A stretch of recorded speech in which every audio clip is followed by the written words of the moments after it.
Olá, meus amigos do canal G. Vital, mais um vídeo aí para o nosso crescimento e eu quero começar esse vídeo te fazendo a seguinte pergunta. Você sabia que no ano de 1893, portanto ainda lá no século XIX, foi realizado o primeiro parlamento das religiões do mundo no estado de Chicago, nos Estados Unidos? Você sabia que este parlamento é considerado o pontapé inicial, o evento que é o marco para a introdução das religiões orientais aqui no Ocidente, que era basicamente cristão? Você sabia que este evento também é o marco, é o início da criação da nova espiritualidade, que segundo eles, os seus criadores, vai ser a espiritualidade que vai governar o que eles chamam de nova ordem mundial, ou seja, a nova era de Aquário. Esse período que será marcado pelo surgimento de um novo Cristo, um Cristo cósmico, e então eles já estão preparando essa nova espiritualidade para este novo período. Você vai entender isso aqui e muito mais neste vídeo.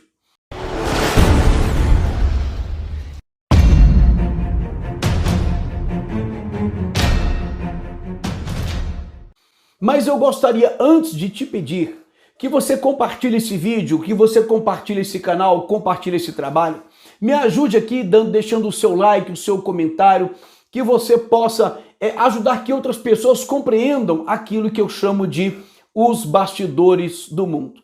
Olha só, gente, no ano de 1893, em Chicago, nos Estados Unidos, foi realizado esse parlamento, esse primeiro parlamento das religiões do mundo, que reuniu ali os principais líderes das principais religiões do mundo, com o intuito, claro, de criar ali um movimento ecumênico e que desse movimento surgisse ali uma espiritualidade, aquilo que pudesse unir essas religiões e fazer então criar-se uma nova espiritualidade, como eu disse, que vai ser a espiritualidade da nova era, da nova ordem mundial. O curioso que você precisa compreender é de que forma isso está tomando forma e já está bem avançado esse projeto. A partir desse encontro no ano de 1893, final do século XIX, eles começaram a criar diversas instituições religiosas internacionais. Essas instituições é que teriam e estão tendo a missão, o trabalho de promovendo essa nova espiritualidade. Claro que para isso eles precisam eliminar os pontos divergentes. Não é à toa que você está vendo aí o cristianismo sendo a religião mais perseguida aqui no Ocidente.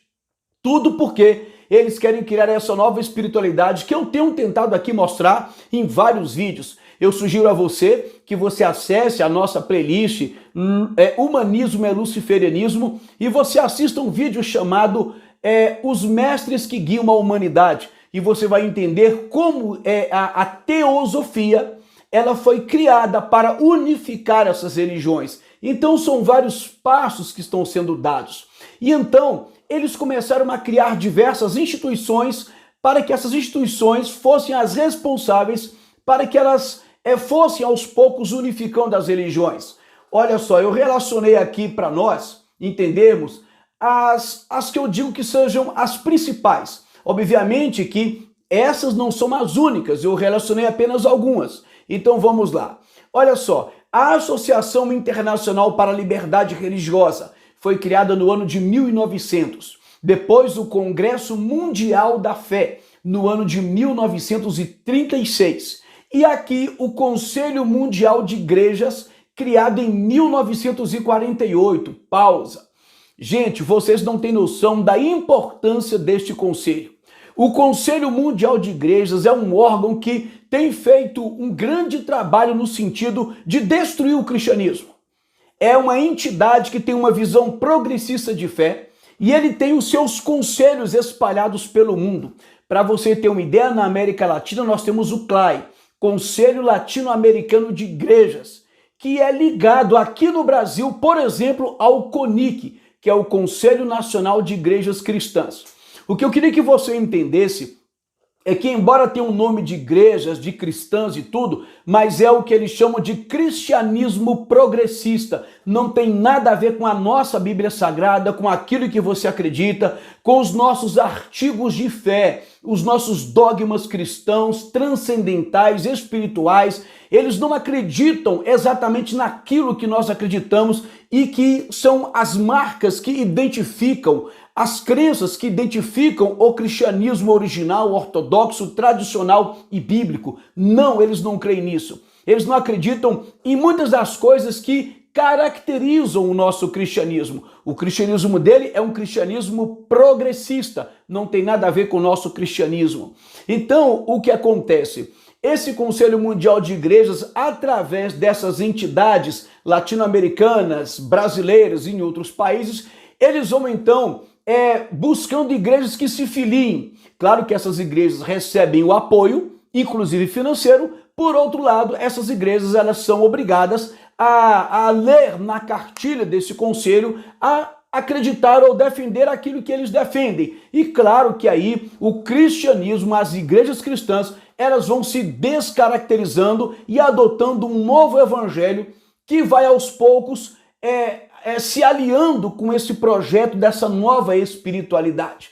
É um evangelho que vai tirando Jesus Cristo do centro do seu discurso, da sua fé, e vai colocando o homem. É um evangelho antropocêntrico, é um evangelho voltado para que o homem descubra o poder que há dentro dele. E o homem então vai aos poucos deixando de depender de Deus, de Cristo, e vai buscando dentro de si esse poder. Não é à toa que você está vendo tantos coaches aparecendo, tantas mensagens humanistas, tantas mensagens centradas ou centralizadas no homem. Então, essa elite global vai criando essas instituições religiosas, elas vão centralizando nelas aquilo que eles querem, ou seja, eles vão passando a ser aqueles que vão determinar o que as igrejas devem ou não devem acreditar. Então, muitos pastores, muitas faculdades teológicas, muitos cursos teológicos, eles trazem uma pauta progressista.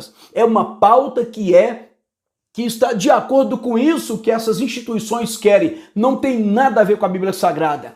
É por isso que você tem visto o quanto as igrejas cristãs, tanto católica como evangélica e tantas outras, já estão altamente contaminadas com esse evangelho progressista.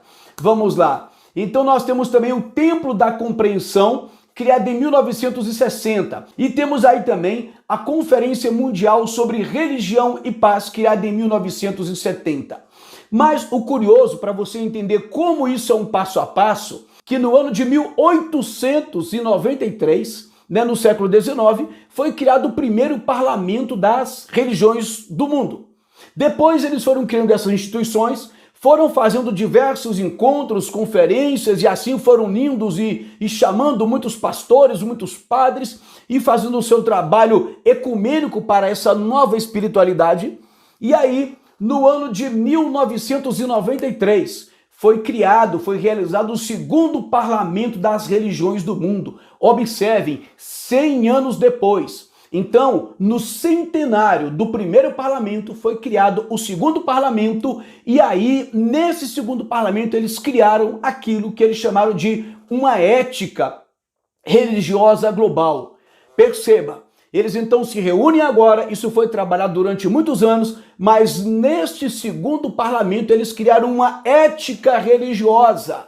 Observe, estão criando uma doutrina que unifica, todas as religiões. Então, aqueles dogmas, aquelas crenças que são particulares de cada religião, vai sendo diluída, dissolvida, e então as religiões elas passam a ser guiadas por uma nova ética, uma ética religiosa mundial. Essa ética, ela é um consenso ético das religiões. Ela vai tratar muito mais de um comportamento ético do ser humano em relação à natureza, ao próximo, ao cosmos, do que de fato tem a ver com aquilo que, por exemplo, nós cristãos enxergamos na Bíblia Sagrada. E aí eles criaram uma declaração sobre essa ética global. Foi realizado ali, foi criada uma declaração que fundamentasse essa ética para todas as religiões. Perceba como uma nova espiritualidade ela vai sendo construída Outra curiosidade, eles questionaram sobre o nome de Deus. Como agora poderia reunir várias religiões e colocar o nome de Deus se, por exemplo, o budismo não acredita em Deus? E aí houve um problema. Então eles tiveram que achar um meio, de falar sobre Deus, ou pelo menos o nome de Deus foi um problema, porque alguns acreditam em Deus e outros não. Então uma declaração ética global teria que atender a todos sem trazer nenhum conflito. Então eles pensaram, por exemplo, em chamar Deus de um grande ser, de um poder transcendente, de uma autoridade superior, de forma que então ficou definido o seguinte: eles iam apenas tratar, quando falasse desse ser supremo, falar como um ser transcendente sem entrar em detalhes. Então atente para isso, você que diz acreditar em Deus, você que se diz cristão, ou seja, uma declaração que se nega a colocar o nome do Deus que nós acreditamos, que é Senhor de nossas vidas e que para nós é o Criador do céu e da terra. Isso para nós é inadmissível, mas nós estamos sendo engolidos por causa da ignorância, da falta de conhecimento de muitos cristãos, que inclusive vêm aqui no meu canal dizer que eu estou pregando teoria da conspiração, sendo que tudo aquilo que eu falo, eu mostro. Vamos seguir aqui com essa declaração. Olha só, Declaração de Ética Mundial. Parlamento das Religiões do Mundo, 4 de setembro de 1993, Chicago, Estados Unidos da América. Olha o que ele diz na introdução. O mundo agoniza, e sua agonia é tão pungente e aflitiva que nos sentimos desafiados a nomear suas formas de manifestação, de modo a evidenciar a gravidade de nossa preocupação. A paz esquiva-se de nós. O planeta está sendo destruído. Vizinhos convivem com medo. Homens e mulheres são estranhos uns para com os outros. Crianças morrem. Isso é abominável. Observe, gente, a estratégia. O ano que vem, essa declaração aqui vai fazer 30 anos.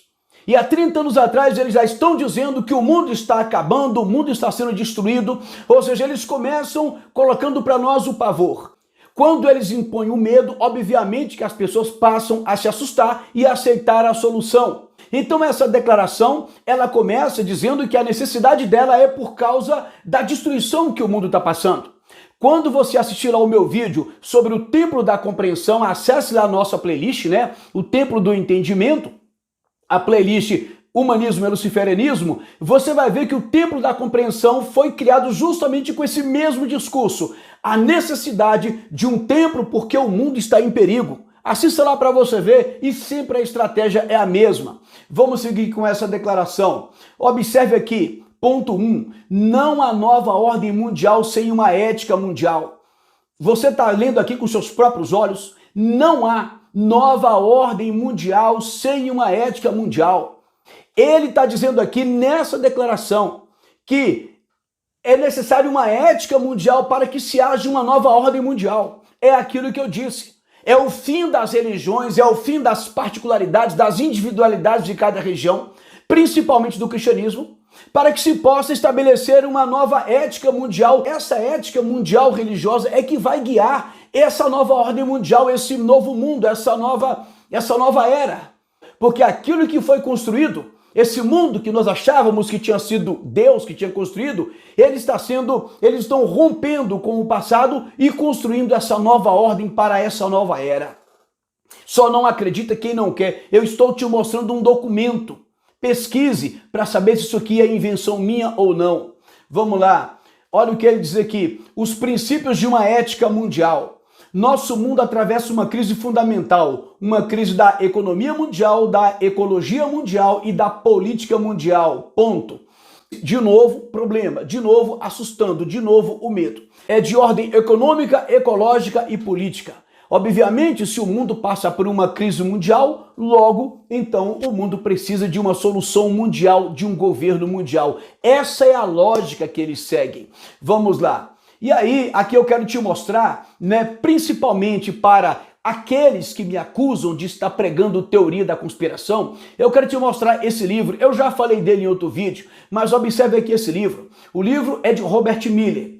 Olha só, primeiro, Robert Miller foi talvez o maior nome que já passou pela ONU. Ele não foi secretário-geral, mas ele foi secretário adjunto. Ele trabalhou na ONU por 40 anos. Você sabe como ele entrou na ONU? Através de um concurso de redação que tinha como tema criando um governo mundial, ou como funcionaria um governo mundial, ou como seria um governo mundial. Enfim, o tema é sobre um governo mundial. Ele passou nesse concurso e trabalhou 40 anos na ONU. Ele é considerado o filósofo da ONU. Esse homem, ele compilou, ele conseguiu colocar várias de suas ideias, salvo engano, chegou a 7.000. Eu já li várias dessas ideias. Então, alguns dizem que tem 4.000 ideias, eu já encontrei 4.000, mas dizem que chegou a 7.000 ideias. Todas elas falando sobre a unificação do mundo para um governo global, um exército mundial, aí você vai entender a ideia da OTAN, e uma religião mundial. E ele, olha só o nome do livro dele, olha aqui, ó, Nova Gênesis, moldando uma espiritualidade global. Você está lendo isso aqui com seus próprios olhos? Robert Miller, que trabalhou na ONU, olha aqui a capa do livro, ele com o símbolo da ONU, dizendo no livro que eles estão moldando uma espiritualidade global. Então isso aqui não é invenção minha. Pegue o livro e leia. Obviamente que para moldar uma espiritualidade global, você precisa dissolver tudo aquilo que separa as religiões. Isso é mais do que ecumenismo. Não é uma religião, é uma espiritualidade. Vamos seguir aqui. Olha o que ele diz aqui no seu livro.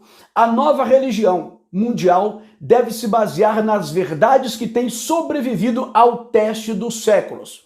Então ele declara que essa nova religião mundial, ela vai se basear em quê? Nas verdades que estão resistindo ao teste dos séculos. O cristianismo todo dia é bombardeado, todos os seus dogmas, as suas crenças é bombardeada e não está resistindo. Por quê? Porque muitos cristãos se acovardam. Muitos cristãos não acreditam nisso aqui.